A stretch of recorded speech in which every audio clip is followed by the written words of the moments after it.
What the hell is up, everybody? Louis back here again for an action-packed Saturday of fights. UFC 282 for the light heavyweight strap at 205. You got John Polish Power Blachowicz taking on Magomed Ankalaev. Not the fight we thought we were going to get. It's the fight we're getting, and I'm choosing to be excited about it. It's a vacant title, and that's kind of interesting. Light heavyweight's been kind of in disarray since John Jones left, and, you know, we'll see. It's going to get a new king. So, should be fun. Co-main event, you got PADDY the Baddy Pimblett taking on Jared Gordon. Huge test for him. He needs to take that next step in his career. And Jared Gordon, if he can beat PADDY, then he's going to be relevant forever. Should be interesting. And then you got Darren Till making his return against Dricus Du Plessis. It's do or die for Darren Till. And Dricus, if he's the real deal, he's going to be Darren Till. So... And also, at 145 pounds, you got Bryce Mitchell taking on Ilia Topuria, two of the rising stars in the division. One of them is going to break ahead and be a title contender, and I'm excited for it. Also, you got Chris Curtis taking on Joaquin Buckley on the prelims. I mean, come on. Not the card we thought we were going to get, but for what it is, it should be fun. If all the fights go well, you can see some violence and see some great fights. Last weekend, did horrible. Don't want to get into it. I hit like half the underdogs, but also Michael Johnson cashed out, and Mark Diakese just like wanted to pretend to throw kicks and all that shit. So, whatever. And then Tai Tuivasa just lost in a gunfight, and Roman Dolidze is a scary motherfucker. So, anyway, let's just get into this one. Big fight card. First fight of the night at 135 pounds, men's bantamweight. You got Cameron Simon taking on Stephen Kozlow. Couple newcomers. Not sure how I feel about it. Cameron, he's coming off of the Contender Series. He took on Josh Wang Kim. In the first round, he lands overhand left arm where he gets pressed, and he just kind of circles on the outside, sticking and moving. But then he lands some step-in leg kicks, but then he eats some straights on his way in, throwing naked leg kicks. But then he blitzes, but then he gets clinched to the fence at the end to try to slow him down, but he's okay. And then the second round, he gets pressed and clinched, and he tries to go for the level change, but then he gets passed by, but he's able to get to his feet relatively quickly.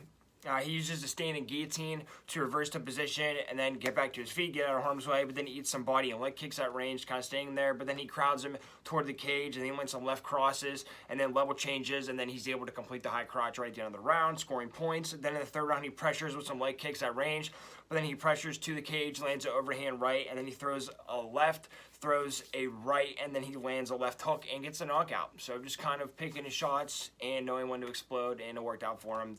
Guy's got power. Guy's got good shot placement. And then Stephen Kozlow, he fought outside of the organization. It was honestly kind of hard to find tape on him, but it was a couple years ago, but he fought John Ortiz. In the first round, he lands some jabs and 1-2s in the pocket, and then he slips the hooks, and he's able to defend the double leg against the fence, but then he gets taken down eventually, but puts up a decent fight. But he doesn't give up his back, but then he eats some ground and pound and mount and half guard, but then he pulls the triangle, and he's able to get to submission, kind of out of nowhere. Of course, there was a setup involved, but yeah, he was getting beat up, and he pulled a submission. So, you know, that's always interesting. Stephen Kozlow, plus 295. Cameron Simon, minus 360.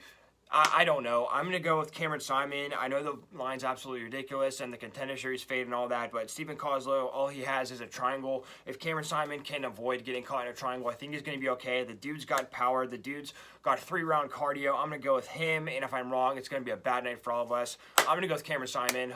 Why the hell not? I guess. We'll see. Okay. Second fight of the night at 145 pounds, men's featherweight. You got TJ Downtown Brown taking on Eric Silva. Eric Silva, UFC debutant coming off the Contender Series. TJ Brown took on Shai Yalan his last fight. In the first round, he lands a right cross and then pulls the Thai plum, lands some knees in there, really nice. But then he gets dropped with the overhand.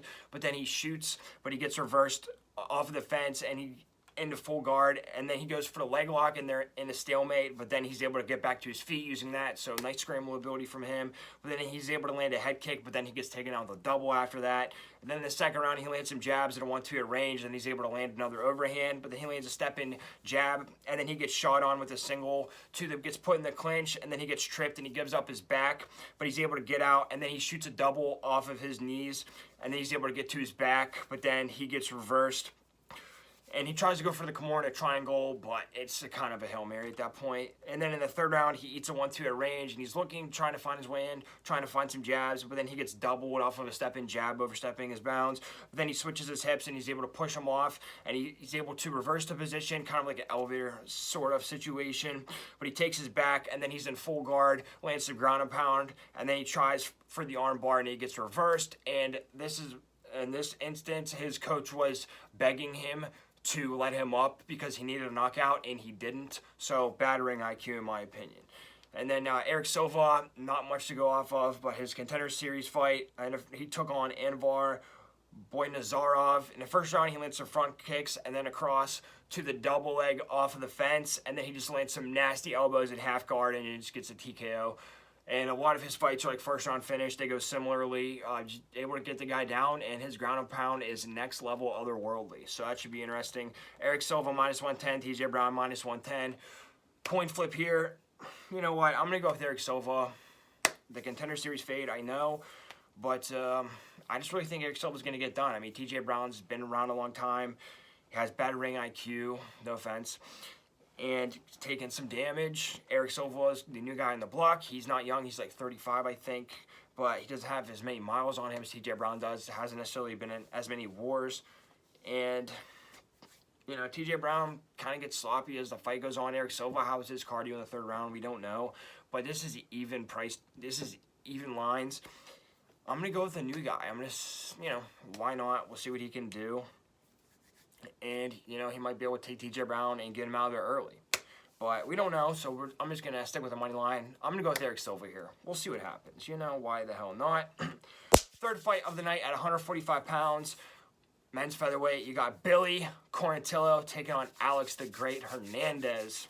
Billy Q coming back off of a year layoff. His last fight was against Shane Burgos at the Madison Square Garden card last year. In the first round, he lands an overhand to the clinch, and then he lands some uppercuts in the clinch, but then he's able to circle out, keeps moving, but then he lands a step-in body hook, but then he gets clinched to the fence, but he lands some jabs at range, but then he eats some back. They're both going to war. It's Shane Burgos, but then he eats some crosses off of his step-in overhands in the pocket, but then he shoots a single, and then he's not able to finish that, but he's able to use that to clinch. But then he gets dropped with the right cross off of a step-in overhand of his at the end of the round. But then the second round, he lands some jabs to the fence, shoots the single to the fence, can't finish it though. But then he eats some short hooks whenever he's just kind of standing in the pocket. But then he eats some leg kicks whenever he's pressing with his jab. They both kind of trade crosses, and then he gets rocked. They both kind of rock each other. He gets rocked a little worse though, but then he eats some short hooks in the flurry after that. So kind of got the short stick in that exchange. But then in the third round, he eats some leg kicks whenever he's pressing, but then he lands a cross, shoots the single on the fence, not able to finish it though. He's trying though, but then he gets reversed in the clinch, but then he gets a double to his back, and then he's able to get his back standing, and he's not able to he's double gets on his back standing, but he's not able to get a mat return and complete that sequence. But then he's in the clinch and lands some nice uppercuts to end the round. He fights for your dollar. Not the greatest ring IQ in the world, not the worst though, okay? And then Alex Hernandez took on Renato Moicano his last fight. This was at 155. Alex Hernandez is dropping down to 145. Red flag immediately, but we'll look at the fight. In the first round, he hits a straight right and then a left hook standing at range. But then he's able to land some body kicks in return, but he presses with the 1-2. But then he gets taken down with the body lock trip, and then he gets clenched, but he's able to get to his feet, but then he gets slammed back down. Decent hustle from him, though, at least early on. But then he lands some jabs and a head kick, and then he presses, lands some 1-2s. And he kind of misses some, but some are getting through. But then he eats a hook off of his jab and counter. Then in the second round, kind of goes downhill for him. The gas tank kind of goes downhill. He eats a counter uppercut and a hook while he's stepping inside the pocket. But then he misses a step-in cross, and he eats an uppercut for his troubles. And then he gets rocked, and then he eats a flurry, and then his double shoots a desperate double, and it gets stuffed pretty easily, and he goes up his back and then gets submitted with a rear naked choke. He's kind of a first-round fighter, it seems like. Alex Hernandez plus 145, Billy Quarantillo minus 170. Billy Quarantillo all day, number one. Alex Hernandez is dropping weight. He's been at 145 before, but still, people that drop weight, they don't typically win. Especially if you guys are going to flyweight. I know that's not flyweight, but still, though, dropping weight. Billy Quarantillo has definitely has cardio for 3 rounds. He's a cardio machine. Alex Hernandez is powerful early on. I think a Billy Q can make it out of the first round. I think he's going to be able to swarm Alex Hernandez and clinch him up, get him to the ground, might even get a submission here. I'm not 100% sure, but the line isn't too bad.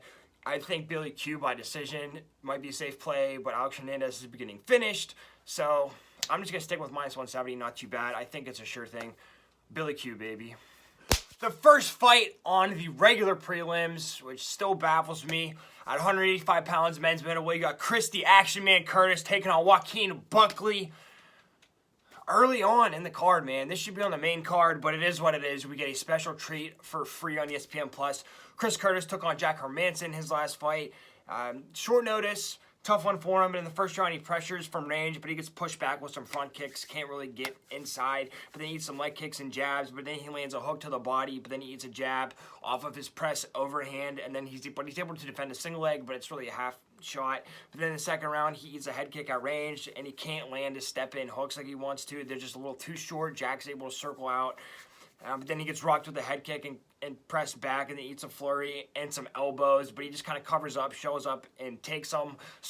Most of them get through, some of them don't. But he got rocked there. But then he lands an overhand off of Jack's jump knee. But then he eats some jabs whenever he's coming into him, and he's getting noticeably frustrated at this point. Then in the third round, he looks for some overhands, just continues to eat jabs, and he feints uppercut, and then he lands a left hook toward the end there. But it wasn't super action-packed except for that flurry in the second round, but, short notice fight. He just noticeably frustrated. Hermanson didn't really wrestle like he planned, so, that's how it goes. He took a chance, didn't work out. Then Joaquin Buckley took on Nasruddin Imavov his last fight. In the first round, he looks for the 1-2s, but they're a little too short, and he kind of circles in and out, trying to find his way in, but then he eats a front kick, but his blast double attempt gets stuffed, unfortunately, but then he misses the overhand and gets clinched, and he starts winging wild hooks, and his double attempt gets stuffed again, and he gives up his back, and then gives up mount at the end of the first round. And then the second round, he gets rushed with some hooks, and then he eats across. He misses, and then he eats across. But then he goes kind of moving side to side, sort of like a zigzag pattern, like dipping his head, like Mike Tyson. But then he's able to land some hooks on the inside, but it's few and far between. But then he gets doubled whenever he's stepping in, looking for a hook, and then he gives up his back there toward the end. But then in the third round, he really turns it on, and he goes for broke. And what a performance by him in the third round. This guy fights for your money. He eats an uppercut at range, but then he lands a wild hook when he's pressing. But then he gets drugged down, but he's able to get to his feet. He's not going to accept the down position. But then he eats an uppercut off his level change. But then he lands a hook to the head, then the body. Left head, left body, I think, and he just really goes for it, man. And if it was a 5-round fight, who knows? But it wasn't. But he really turned on the third round, just ran out of time, in my opinion. But he really swung for the fences there. Joaquin Buckley minus 165, and Chris Curtis is plus 140. And this line's a little baffling to me. And I want to go with Chris Curtis as the underdog, but I'm thinking they're built similarly, but they're not necessarily the same fighter. Chris Curtis looks for the one shot, but Joaquin Buckley will try to force that, and he throws big power punches. But he'll come forward, and also he'll use his wrestling attempts to set up some of the openings. Chris Curtis doesn't wrestle. He's going to stuff the takedowns. Now, I'm kind of thinking it plays out. Joaquin's going to shoot a bunch, and Chris is going to stuff them all, and then Chris is going to be able to land the counter shots. But for some reason, I like Joaquin Buckley here. I don't know why. It's more of a momentum type of thing. Like Joaquin Buckley, he's on his rise. He's 28. Chris Curtis, been around the block, 35. Finally got to the UFC. Had a couple big wins. I just see Buckley, beating him somehow. I'm not necessarily sure how. I think when they bang in the pocket, I think Buckley can win that. I think Buckley might hit a little harder. Chris more accurate. But I just like Buckley here, man. I don't know why. And it's killing me because when I'm really stuck on one, I like to go with the underdog. But Chris Curtis just kind of seems like the too good to be true of a line. So I'm going to go with Joaquin Buckley here, minus 165. If I'm wrong, I'm really going to hate myself. But the whole fight to go under 1.5 rounds, plus 145, not bad. Both guys have dynamite in their hands. I'm going to go with Joaquin Buckley. Should be a fun fight, though. Arguably, it's going to be fight of the night. All right, second fight on the prelims at 185 pounds, men's middleweight. You got Edmund Shabazian taking on Dolce Lugiambula. Both guys desperately need a win here, but I believe this fight is set up for Edmund to get back on the winning track. Should be kind of a slugfest-ish. But we'll see. Edmen Shahbazyan took on Nasruddin Imavov his last fight. In the first round, he lands some leg kicks and he circles on the outside, and he's able to get the underhook into the clinch. Then he shoots a single and finishes the bow step, but he gets caught in the guillotine. But he's able to escape that, but he's not able to hold him down on the ground very long. But then he eats a cross off of his jab at the end. But then in the second round, he lands an overhand and an uppercut to the body whenever he gets pressed. But then he eats some hooks inside the pocket. But then he gets put in multiple guillotines when he's on the single, just kind of leaving his neck out there. You wonder why he did it so many times. But then eventually he's able to jump the guillotine. But then he gets put in a crucifix off of that and gets TKO'd. And the end of the second round, and he ran out of gas. So it was a tough one, but Edmen is kind of a downhill fighter as the rounds go on. He's the strongest in the first round.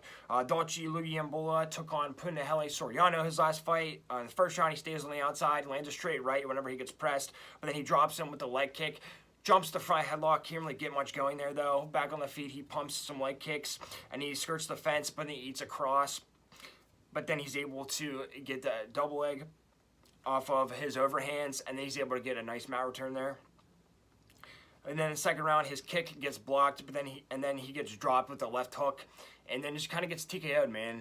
He's another fighter that first round, gas tank's full, then it just keeps depleting. So tough one for him. He was able to get that takedown, but he was just squeezing the life out of the guy, uses so much energy on that, and couldn't really do any damage from there.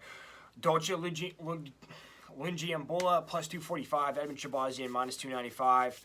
I'm going to go with Edmen Shahbazyan, not even like necessarily statistics. Dolce, older fighter, taking a lot of damage, has a bunch of losses, looks really good in the first round, falls off a cliff. Edmen's kind of the same guy in that sense, but I think Edmen's is a little more tactical. I think he's going to be able to survive that first round. And I think he's going to be able to get him to the ground in the second and the third round if it goes that far, whenever Dolce has blown his wad and he's tired. And he's swinging a lot of those big shots, and Edmen's either eating them or is able to duck a lot of them. But I see Edmen taking over in the second and third round. Like, he's going to be tired, but he's not going to be as tired as Dolce Lungiambola. I'm going to go with Edmen Shahbazyan here. You just got to lay the chalk sometimes. All right. Let's see here. Yep. The co-main event of the regular prelims at 265 pounds, men's heavyweight. I hope you like slop and I hope you like violence. Jairzinho Biggie Boy Rosenstrike taking on Chris Daukaus. Both guys desperately need a win here, both coming off of losses. Both former prospects in the heavyweight division. They thought they could make it to the top. They still, maybe they can, but either guy needs a win here really bad. But it should be fun. Both guys have dynamite in their hands, and they don't like to fight the full fight. So, should be fun. We're looking for fireworks here. Jairzinho took on Alexander Volkov his last fight. Tough one for him. In the first round, he stands at range, eats somebody in leg kicks, but he's able to catch the kick.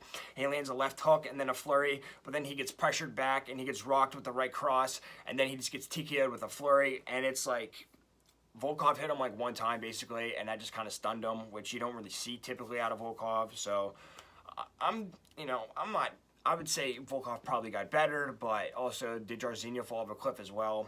Who knows? And then Chris Daukaus took on Curtis Blades his last fight. In the first round, he lands a step-in right cross over top of his jab, but then he eats some leg kicks and a cross whenever he's coming in, but then he's able to circle on the outside. When he slips the jab and he presses with some straight rights, kind of clips him. Then in the second round, he gets dropped with the right hook whenever he's stepping in with his right hook, and then he just gets TKO'd with ground and pound from there, beginning of the second round. So it was tough. Daukaus is able to stay, play that game, stay on the outside, look for shots, but then he just gets dropped with one punch. Chris Daukaus plus 145, Jairzinho minus 170. Typically, I like to go with the underdogs on the heavyweights, but off recent cards, we know that's not always going to be the case. And I just think Jairzinho is going to touch Chris Daukaus and knock him out. Chris Daukaus is undersized for heavyweight. He's just taken 2 bad knockout losses.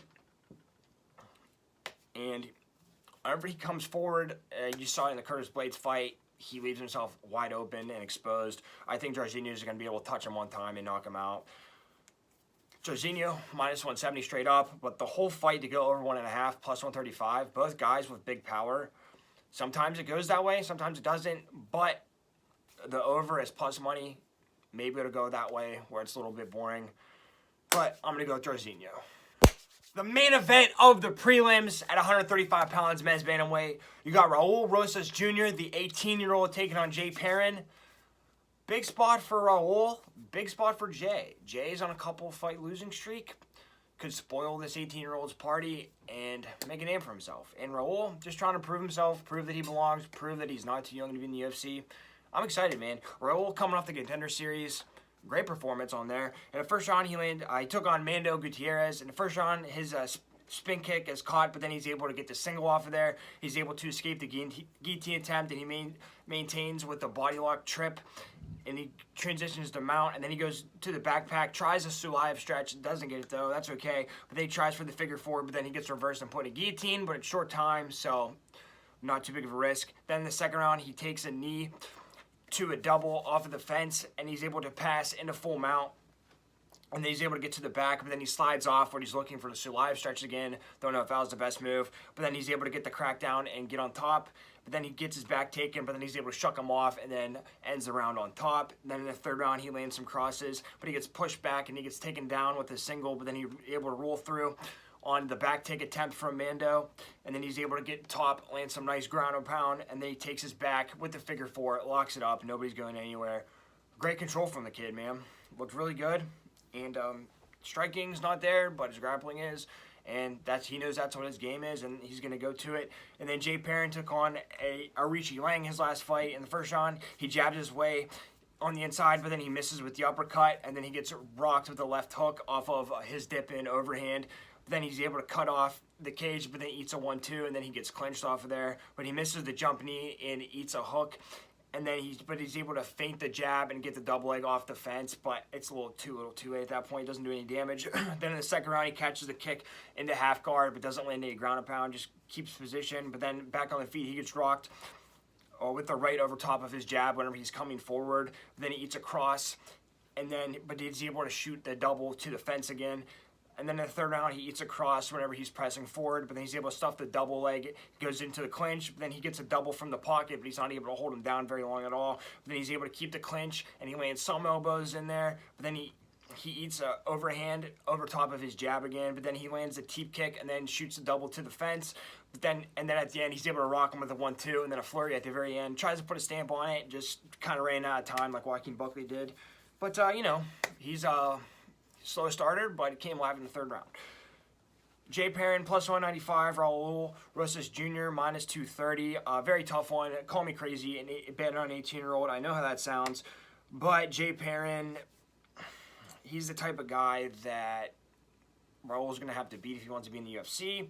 Jay Perrin could hit him with a big shot, but I think Raul is he goes to his takedown attempts immediately, and he'll grab the back and clinch him up. I don't think Jay Perrin's going to have the proper range to hit him with a big shot like that. He might crack him in the third round or something, but Raul is just going to be in on those legs, getting a body lock trip, something like that, getting to his back. He's just going to be tying him up the whole time, and I think he's going to be able to take his back and get the figure four and have a lot of control. And also, you just kind of look at the bigger picture. He's 18 years old. They're obviously going to try to slow roll him or what they think that would be, and they think he can beat Jay Perrin. And I kind of do too, but, if Jay Perrin wins, it'll be like, no duh. But, yeah, it's going to suck if we lose that, minus 230 on an 18-year-old, but that's the game. I'm going to go with him. Why not? The whole fight to go over 2.5, minus 140, I mean, that's almost a guarantee there, unless Raul gets knocked out, which I don't think he will. So, I'm going to go with Raul Rosas Jr. We'll see what happens, man. The first fight of the main card at 145 pounds men's featherweight, you got Bryce Thug Nasty Mitchell, a.k.a. The Twister, taking on Ilya Tapora, a.k.a. Hand Sanitizer Boy. And this should be a really fun one, man. Both guys at top 10-ish level, and they're just trying to break through. I think the winner here is in the title picture. They're probably 1 or 2 away from a title shot or title talks, but they're there. They're names that have to be discussed when you talk about the top of the division. Both younger guys, both on the rise here. One of them has got to go, and somebody's always got to go. Both undefeated in the UFC, so should be interesting, man. I'm excited for it. Bryce Mitchell took on Edson Barboza his last fight back in March. In the first round, he pressures and he cuts off the cage, but then he eats some leg kicks, but then he drops him with the 1-2 out of nowhere. Who thought Bryce Mitchell would drop Edson Barboza?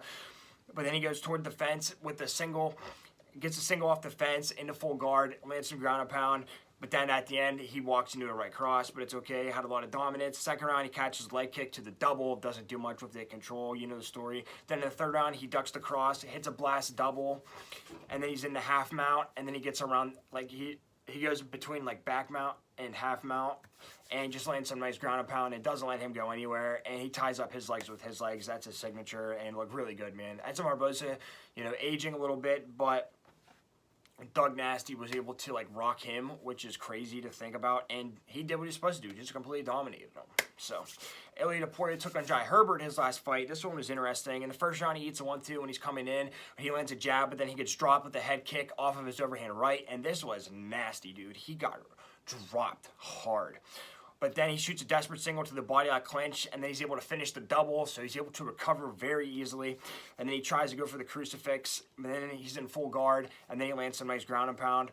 But then back on the feet, he lands presses with the overhand rights and the left uppercuts. And then he gets back to the fence and he eats a right cross at the end, but he's okay. Cobwebs are cleared. Second round, he presses with some jabs, and he lands overhand right off of his knee, and then he throws the overhand right, and then a left uppercut to the body, and then an overhand right, and then he's able to get the knockout and drops him like a sack of potatoes. Drops him worse than he got dropped, and maybe that's what it took for him to awaken and murder a guy. But yeah, man, nobody expected Jai Herbert to drop him like that. But you know, the positive is that he's a dog, and he's got game, and he's not gonna quit. So it is. We learned a lot from that fight. Ilia Topuria minus 140, Bryce Mitchell plus 120. Bryce Mitchell, man, you give me Bryce Mitchell at plus money, you got to take it. Looking a little bit into it. Is Bryce going to get the takedown early on? And if not, can he just pressure Ilia so much that he can wear him down by second and third and gets that takedown? Because if he's not getting the takedown, Bryce looks decent on the feet, but Ilia, far better striker on the feet. Ilia, decent wrestling defense, can wrestle a little bit himself. So that's going to be the battle. I think the first round is going to be very important. Personally, I think Bryce is going to struggle early on in the first round, but I think he's going to be able to get him to the ground, or at least get him in some sort of clinch and like have a bunch of attempts, something like that. Maybe get around his back standing and have some type of threat in the first round. He doesn't have to win the first round, but he has to have some sort of like submission threat that gets his respect. I'm going to go with Bryce Mitchell. We'll see. If Ilia Topuria wins, you know, I wouldn't be surprised. But Bryce Mitchell plus money. The dude dominates guys. I'm going to go with Bryce Mitchell here, man. Thug Nasty. Not really too much to think about, man. Flip a coin. Go with the underdog, you know? All right. Let's see. The second fight of the main card at 185 pounds men's middleweight. You got Darren the Gorilla Till making his return, taking on Dricus du Plessis. Dude, this should be a banger. This is a must-win for Darren Till. If he wants to be considered elite, he has got to beat Dricus. And if Dricus wants to take that next step, he's got to beat Darren Till, because Darren Till, on a losing streak, hasn't fought in a long time. Is he overrated? We're going to find out in this fight, but I'm very excited. Darren Till took on Derek Brunson in his last fight. This was in September. In the first round, he pressures and throws some crosses, and he's able to break off in the clinch, and he lands a 1-2 at range. Then he lands a 1-2, but then he gets countered with the left cross, and he gets doubled, eats some ground and pound in half guard, and he tries to kind of shrimp out. He keeps the underhook, so he does a decent job trying to get out, but then he's able to finally kick him off, and he's able to stand up against the fence, but can't really get anything going by that point. Then in the second round, he circles out of the double leg attempts, but he gets body locked off of his jab, but then he's able to kind of circle out of the clinch. But then he gets backed up with an uppercut, but then he pulls the tie plum, and then he gets doubled off the fence from there. Horrible mistake by him, dude. You go like this over some wrestler's head, they're going to shoot because your legs are wide open. So, big mistake from him. But then he's there in half guard, and he tries to control the posture, but then he gives up his back, and he gets to his feet in the clinch finally. Then in the third round, he lands a left cross at range, lands a lunge 1-2, but then he gets clinched up by Brunson. But then he lands a knee and an elbow from there. But then he rocks him with the left cross and then some flurries. But then he gets double-legged and he gives up his back and gets submitted through a rear naked choke. And he didn't really even, it looked like he didn't even fight it that much at this point. He was just kind of defeated. And it's demoralizing getting taken down that much when you're doing good work on the feet. But not a great showing from him. Don't know if injuries played a part in that or what, but I mean, Brunson's very good, but yeah, man, you know, couldn't really get anything going. Dricus du Plessis took on Brad Tavares his last fight. In the first round, he's on the outside and he blitzes forward, but he's too short. And this dude just wild. He'll just go blah, blah, blah. You know, just throw 1-2s all day, and they might not hit anything, and he'll run on a straight line, but it works for him, defying all logic. But then he eats a short hook, but then he has a single, but then his lat drop attempt gets stuffed, and he gets pancaked over and ends up on bottom. But he's able to wall walk and he's able to get to his feet, and then he shoots the single. Can't really finish it though. But then he rushes with some hooks, but then he gets rocked himself with the counter hook. But then he's able to recover, and then he shoots the single and he's able to go to the clinch and the counter recover for the rest of the round. Then in the second round, he's in the clinch, lands some knees, and then he's able to land a blitz. He lands a 1-2 body kick and then a lunge straight left, and he really starts finding his range at this point. But then he eats a check hook, but then he rocks him back with the hook inside the pocket. Don't want to firefight with this guy. Then in the third round, he lands some 1-2s, but then he eats a jab for his troubles, but he eats a body kick, but then he lands a left hook off of his front kick, and he lands some 1-2s perfectly down the middle. Then he lands a body kick, but then he eats a jab in return, but that's okay because he's doing a lot more damage than he's taking, and then he lands some right crosses at range. Very exciting fight, very wild fight. Didn't look good for him in the first round, but he recovered. Dricus du Plessis minus 175, Darren Till plus 150. This is a tough one, dude. How is Darren Till going to look? I don't like the layoff necessarily, but there's plus money. And here's my thing. Dricus du Plessis is just going to rush him. He's going to get in Darren Till's face, and he's going to pressure him. Darren Till, in the Derek Brunson fight, he was able to land some crosses at range wherever he was rushing at him, and that's good. But are these shots going to hurt Dricus enough to make him back away and not attack him? Personally, I don't think so. It could, but Darren Till's not really too big of a knockout guy. Like, he's dropped people, and he knocked out Cowboy Cerrone, but, you know, I just don't think he dropped Robert Whittaker with an elbow. It's a little different. But even if he does drop Dricus, dude, Dricus is a crazy guy, and his cardio, he looks like he's tired. His cardio holds up over 3 rounds. Like, he's good to go. So he might get hurt in the first round like he just did against Tavares. I think he's just going to keep coming at him. I think he's going to blitz him. I think he's going to get in Darren Till's face and hurt him. Darren Till might win the first round, but I think Dricus takes over 2 and 3. This price tag is not too bad. Plus, I don't like the layoff. I'm going to go with Dricus du Plessis, man. We'll see what happens, though. Very interesting. On to the feature fight of the card. Special catchweight, 180 pounds. Santiago Ponzi Scheme Ponzinibbio taking on Alex the Great White Morono. Stepping in on short notice for Bobby Lawler, like a week's notice, a week and a half at most.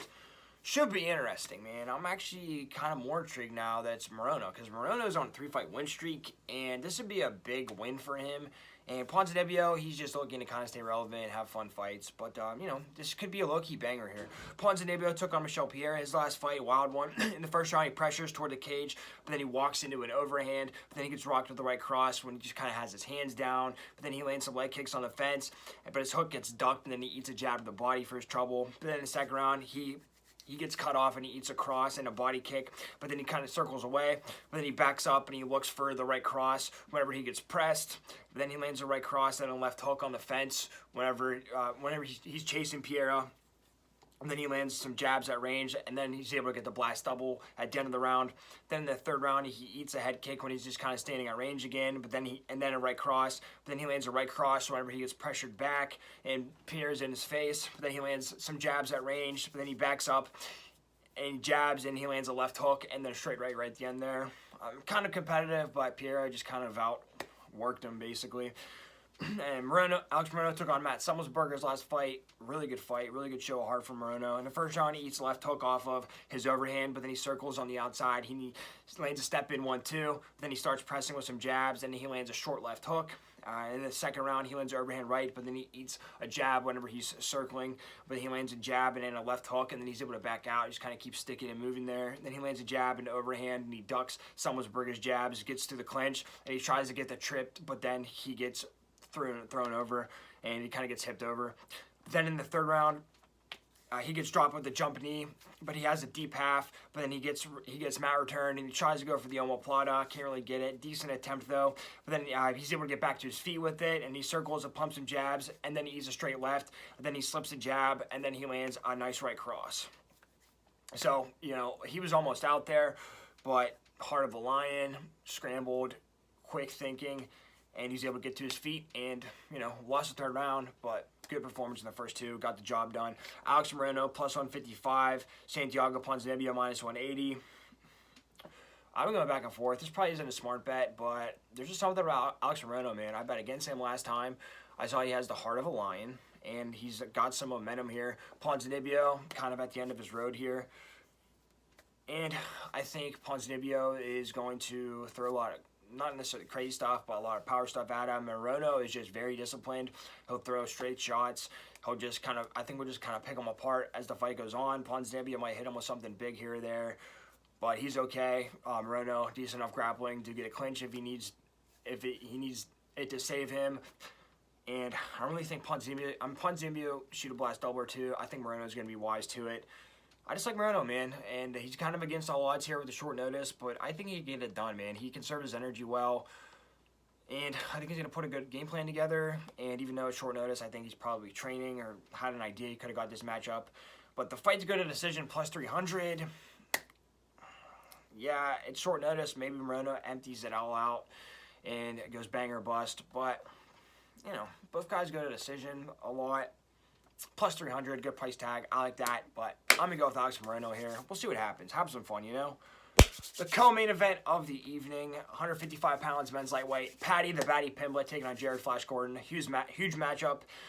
Paddy wants to prove that he's legit, that he's just not all hype. Jared Gordon is that tough guy that if you can beat him, you're some legit pretty much. But if you can't, and if he's going to out-tough you, then you just can't take the heat, and you don't have what it takes to be an elite in the lightweight division. So it should be a fun fight. I'm excited. Tons of hype behind it. Should it be the come-in event? Not necessarily, but it is what it is. It's here. I'm going to choose to enjoy it. Paddy Pimblett took on Jordan Levitt his last fight. In the first round, he lands a front kick and a right cross, but he misses the uppercut, but he's able to stuff the double leg attempt, and he's able to keep the whizzer inside the clinch, but then he gets doubled, but he has the guillotine. Not able to finish it, though, but he's able to use it to get into a better position. Then he's able to get to his feet, but then he gets clinched, and he tries to hit the switch, but it doesn't get the reversal, but he's able to use it to get to his feet, and then he lands a head kick, and then he gets a guillotine from top right at the end of the round, and perfect momentum change right there at the end. Then in the second round, he's able to stuff this single leg attempt in the clinch. He lands a standing cross to the body and the head, and then, to the body, and then he gets a head and arm, like, draped over around his back, and then he's able to go to the figure four trap arm. I've personally never seen that before, and then takes his back, gets a rear naked choke submission, kind of just like that, man. Levitt was just pressing him a little too much, got a little too eager, and Paddy is like a spider monkey, man, and it was really interesting to see that, and Paddy's got legitimate grappling skills and submission skills, and he's a threat. So, remember that. And then Jared Gordon took on Leonardo Santos his last fight. In the first round, he lands a lunge 1-2 to the body and then the head, but he misses most of them, but then he eats a knee and then a 1-2 for his trouble, but then he's able to square up, and he lands an uppercut and a hook, and then flurry to the body, and then but he has the underhook in the clinch, and then he kind of lands some short punches from the clinch, just kind of slows the momentum down, beats him up a little bit. Then in the second round, he slips the jab, goes for the body lock, can't really finish though. He's kind of hesitant on finishing because Santos is very good with submissions off his back, to say the least. But then he slips a jab, comes in, rips the body, but then he walks into a single and he gives up his back, but then he's able to hip in, and then he's able to get behind him. And then he's able to get the underhooks in the clinch again, and then he lands some short shots and kind of rips the body more. Then in the third round, he pressures to the fence, and he lands a straight right and then a left hook, and he's able to cut him off on the cage and get in his face, and then he rips the body to the clinch, starts pumping some jabs at range, and then he lands a right to the body, and then he clinches him multiple times. He goes to this, kind of trying to slow the momentum down, and then he lands a right to the body, and then he's able to stuff the double leg with a full-on sprawl, and you know, was able to get a comfortable decision. Just kind of beats him up, works him over time. Jared Gordon plus 210, Paddy the Batty minus 250. I've been going back and forth on this one, and I don't like the price tag on this one either. But, you know, Jared Gordon, good wrestler. Paddy, we see what happens when you try to wrestle him. He can lock up crazy-ass submissions. You know, he's good on the ground, man. And Jordan Levitt, if he's going to beat him, he's going to take him down and beat the shit out of him, stay in full guard, maybe half guard. Don't give him anything. Don't give him any submission opportunities. And if Paddy's going to win, I think they get into a striking brawl. I think Jared's more disciplined, but I think Paddy can throw those wild shots and crack him and hurt him with something. Jared doesn't really have a ton of power.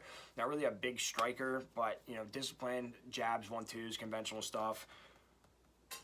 But also feeling the momentum of all this, is Jared Gordon really going to beat the guy to slow down Paddy the Baddy Pimblett?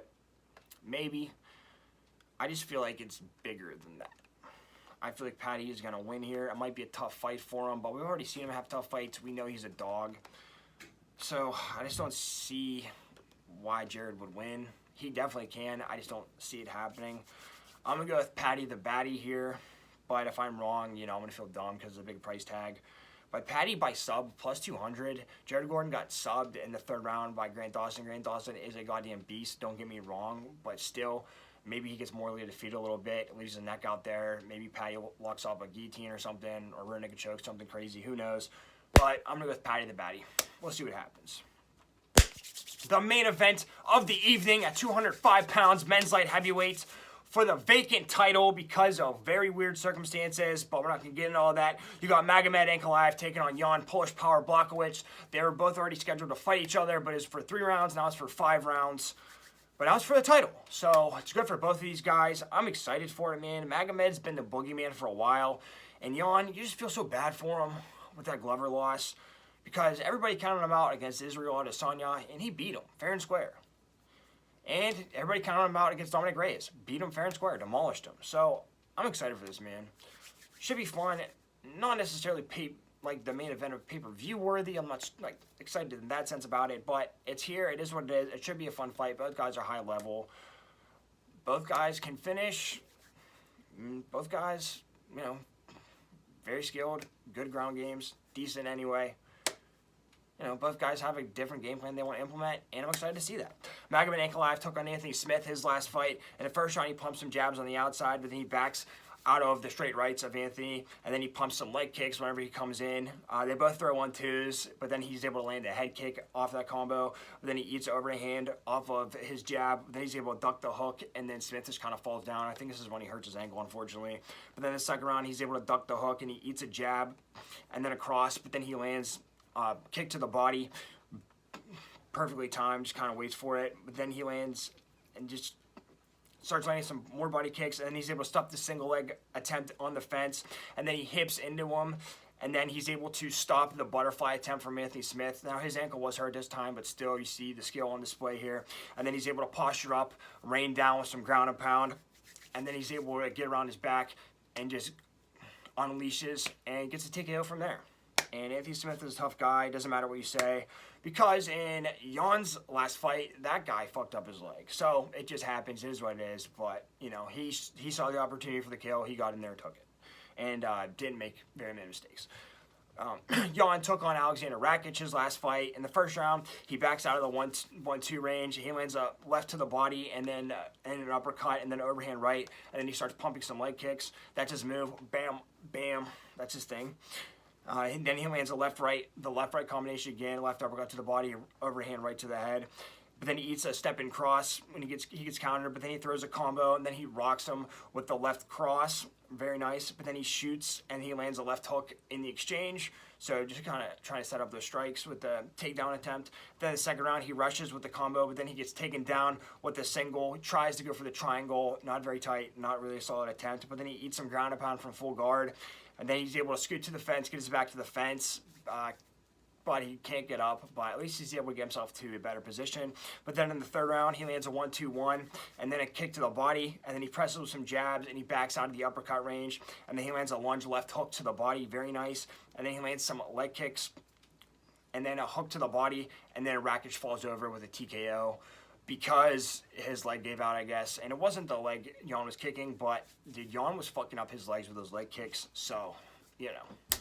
I don't know. I guess you call it a freak injury, but it's unfortunate. But I thought Jan looked great in the first round. Second round, obviously Rakic. But he didn't take any damage. Just couldn't get up from the bottom. Third round, he was looking good until Rakic fell over. So, kind of interesting here. Jan plus 265. Magomed minus 320. Magomed is like the overall more skilled fighter. He's more disciplined. He has a better game plan. He has better defense. But at this price tag and at and at 205 pounds and Jan Polish power, who can knock out anybody at any time, I'm gonna go with Jan here. Magomed is I think he's gonna want to take him down, and if Magomed takes Jan down, it's gonna be hard because Jan has a lot of trouble getting up off the bottom. But if they keep it on the feet, I think Jan's gonna be able to press him like just enough and start scoring some points. And Magomed is not going to want to like break his defense. And I think it's going to be hard for him to land big shots on Jan and maybe take a desperate shot or two or try to go for the clinch. And if Jan can just kind of break off those clinches and then go back to that combination, left to the body, right to the head, maybe not rush like that because Magomed would catch him. But if he can just find something that he can stick with and land some big shots, I think he can get it done. And Ankalaev did get dropped by Thiago Santos, just kind of rushing in and getting a little careless. So that might make him even more hesitant. And Jan might just be able to land a bunch of big shots on him. And, you know, Jan had decent wrestling. But, you know, Magomed, good wrestler. That's not his like main go-to, but he can pull it out when he needs to. I see maybe Magomed getting on top of Jan for an entire round or two. But I think this fight's going to go longer, but I'm not 100% positive. Might go shorter. 5 rounds, short notice. I don't know how that changes. They're already preparing for 3 rounds versus 5. But, you know, plus 265. Jan can finish the fight at any time. I'm going to go with Jan Blachowicz, baby. Polish power. Let's go. We'll have a new light heavyweight champion no matter what. All right, everyone. Thanks for rocking with me. I appreciate it. Twitter, Instagram, Snapchat, all that stuff. Check the description down below. Like, share, subscribe. I'd really appreciate it. Let me know some things because I do need help myself. We could all work together. We can all make some money. But we'll see what happens. I did my research. That's all you can do. Made my picks. Now we just got to pray to the MMA gods. Let's see some violence. Let's see some upsets. And let's see some profits. Good luck, everyone. Let's all get rich.